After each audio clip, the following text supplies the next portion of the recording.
And the irony is, even after, so you said 93, right? Yeah, it's about 93 when that 93. happened. So you can imagine it's been like, 15 years, and we're still, in some cases, stuck in that same mentality. And we still have to, in some cases, convince, management or whoever that, it's not as simple as you think it is. There's a lot that goes into it. And that's precisely why, one of the reasons why I wanted to do this talk is to, this is not something that we are seeing, that a problem that we just came across just now. This problem has been there through probably through many previous waves of evolution. And we always, go into the same ditch and, screaming out loud that, there's something wrong there, and it's keeping happening again and again. Correct. And it's the old saying about what Albert Einstein said about insanity. You keep repeating the same thing and expecting different results each time. That's insane.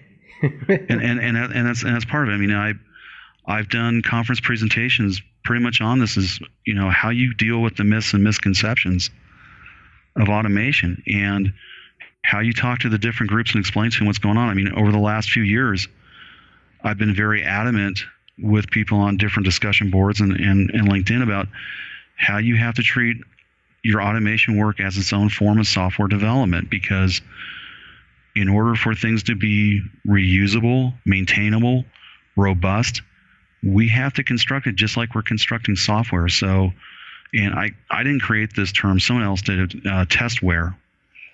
We create testware to drive the execution of testing of software.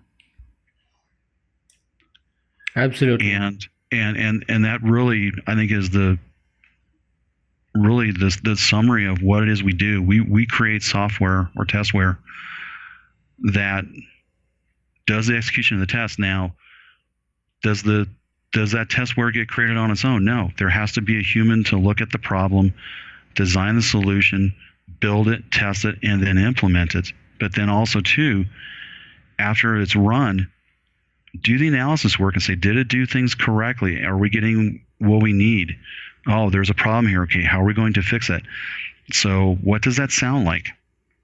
Software development. And I mean, I've taken that attitude since the mid 90s, because when I first started working, like I said, started working with the tools, yeah, I was doing record playback.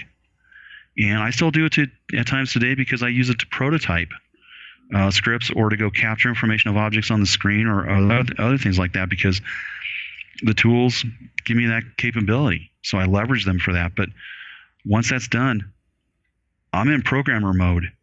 I look at things from a programmatic standpoint.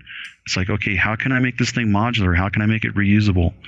What do I need to do to make it maintainable and robust? And then put it together into a bigger solution to do the work. I mean, I've used source code control tools on my automation in the past, if the tool allows it. And then on the converse of that too is, I've looked at things from the standpoint of like, how can I really leverage this tool at scale? Because, like I said, that tool ATF, it was a client server based tool. So from a central server machine, I could go take over a workstation and send tests down to it to execute.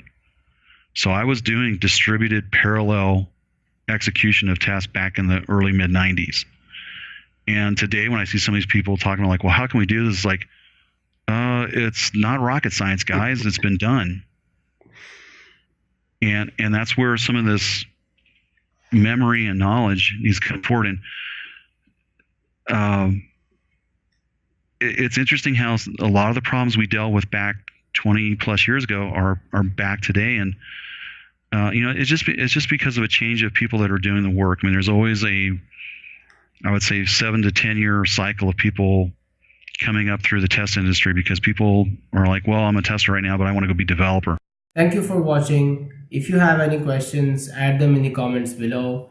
If you find this video useful, please don't forget to like and subscribe to the channel to join us in redefining software quality.